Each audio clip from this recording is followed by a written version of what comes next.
Aplicando la sociología comprensiva, primero hay que entender los fundamentos religiosos de la profesión o vocación protestante ascética, que fue el elemento clave en el espíritu capitalista anteriormente descrito. Los principales representantes históricos del protestantismo ascético son el calvinismo, pietismo y metodismo. Estos son los puritanos en general. En Inglaterra, Francia y Países Bajos principalmente.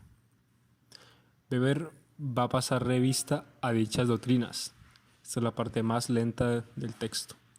El dogma calvinista de la predestinación. Es el doble decreto divino. Dios decretó desde la creación a la vida eterna a unos y sentenció a otros a la eterna muerte. Y claro, con tremendo fatalismo, ningún creyente dormía tranquilo, ningún puritano. Este Dios es propio del Dios del Antiguo Testamento, que obra arbitraria y misteriosamente, más próximo al calvinismo, mientras que el Padre bondadoso del Nuevo Testamento es más entrañable a Lutero. Con su inhumanidad patética, esta doctrina había de tener como resultado en el ánimo de una generación que vivió en toda su grandiosa consecuencia el sentimiento de una inaudita soledad interior. Si nadie podía ayudarnos a saber, debemos rechazar entonces los medios mágicos como la superstición para buscar la salvación.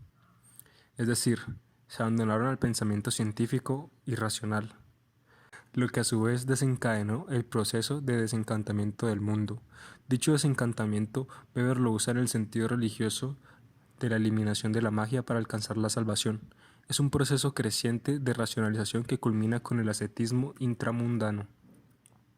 En este punto, pienso en la canción Superstition de Stevie Wonder. Weber dice que el aislamiento interior, la soledad, además de permitir dicha racionalización del mundo, hizo que los protestantes se apartaran de los placeres materiales y desarrollaran un pesimismo individualista, que exclusivamente confía en Dios. Él cita a Jeremías 17:5 en el caso de los cristianos: maldito el hombre que confía en otro hombre. Esto significa que cada protestante buscaba una salvación individual. El calvinista crea por sí mismo su propia salvación, sin recurrir a magos que absuelven ni sacerdotes que sanan. Weber retoma la influencia de la doctrina de la predestinación calvinista en el razonamiento de los individuos que constantemente se preguntaban: ¿pertenezco al grupo de los elegidos? ¿Cómo comprobar la certeza de salvación?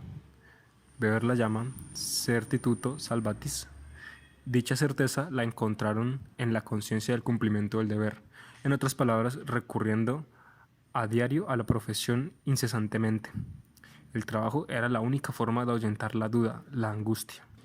Dicha conciencia o certeza de salvación implicaba un sistemático control de sí mismo que cada día se encuentra entre esta alternativa, elegido o condenado.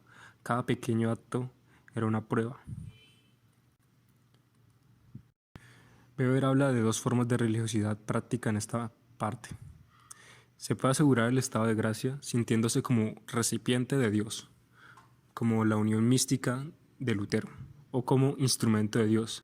En el primer caso, su vida tenderá a cultivar el misticismo, una huida del mundo segura, y en el segundo caso tenderá al ascetismo intramundano, propia de Calvino. El ascetismo intramundano se distingue del ascetismo cristiano de la Edad Media, que realizaba buenas obras sin ir unidas a un sistema, más bien eran realizadas con el fin de reparar ciertos pecados, o en las proximidades de la muerte, como una especie de prima de seguro. El católico está en un bucle, entonces, donde peca, se arrepiente, hay una penitencia y vuelta al pecado. Weber cree que ese era el refugio del católico. El sacerdote era el mago que realizaba el milagro del cambio y podía acudir a él con humildad y arrepentimiento, y él administraba penitencias y otorgaba esperanzas de gracia, seguridad de perdón. Para el calvinista no había esos consuelos amistosos y humanos. Por lo tanto, el calvinista debía metodizar su obrar en el mundo, llevar una cuenta de buenas obras, llevar un dominio de sí mismo. Weber comenta que dicha disciplina o conducción de vida religiosa, especialmente monástica, es el padre de la moderna disciplina militar. Lo propio de la Reforma estuvo en convertir a cada cristiano en monje por toda su vida, dice Sebastián Frank, citado en la página 172. La piedad luterana carecía del impulso interior hacia el autocontrol constante y la reglamentación planificada de la propia vida, característico de la lúgubre doctrina calvinista. Entramos al último apartado, la relación entre capitalismo y ética. El juicio negativo de la riqueza. Hay una condenación al descanso en la riqueza. El principal pecado es la dilapidación del tiempo, porque el tiempo es de Dios. Con el sudor de tu frente ganarás el pan de cada día, dijo Dios a Adán. Y beber también recuerda la advertencia de San Pablo: quien no trabaje no debe comer. Diferencia del ascetismo intramundano protestante con el del ascetismo del judaísmo. El judaísmo tiene una ética interior y exterior, o doble moralidad. Frente a los extraños de la religión estaba permitido todo lo que se prohibía frente al hermano. La mentalidad judaica coincidía más bien con la del capitalismo aventurero. Su ethos, en una palabra, era el del capitalismo paria, mientras que el puritano tenía el ethos de la industria racional burguesa.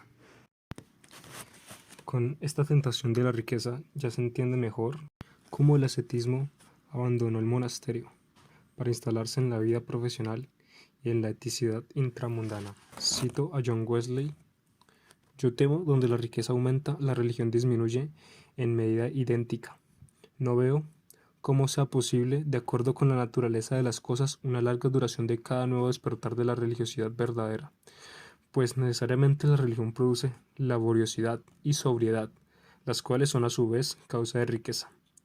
Pero una vez que esta riqueza aumenta, aumentan con ella la soberbia, la pasión y el amor al mundo en todas sus formas. Beber, en una nota al pie, de forma burlona dice: hoy, firme y robusto, el capitalismo puede obligar a los obreros a trabajar sin ofrecer primas ultramundanas. El ascetismo intramundano contribuyó en lo que pudo a construir el grandioso cosmos de orden económico moderno en el que vivimos y que se llama capitalismo, que determina hoy con fuerza irresistible el estilo vital de cuantos individuos nacen en él, y de seguro lo seguirá determinando durante muchísimo tiempo. A juicio de Baxter, la preocupación por la riqueza no debía pesar sobre los hombros de los santos más que como un manto sutil que en cualquier momento se puede arrojar al suelo. Pero la fatalidad hizo que el manto se trocase en un caparazón duro como el acero. Para terminar, en las últimas páginas, el caparazón ha quedado vacío de espíritu. Quién sabe si definitivamente. En todo caso, el capitalismo victorioso no necesita ya de este apoyo religioso, puesto que descansa en fundamentos mecánicos.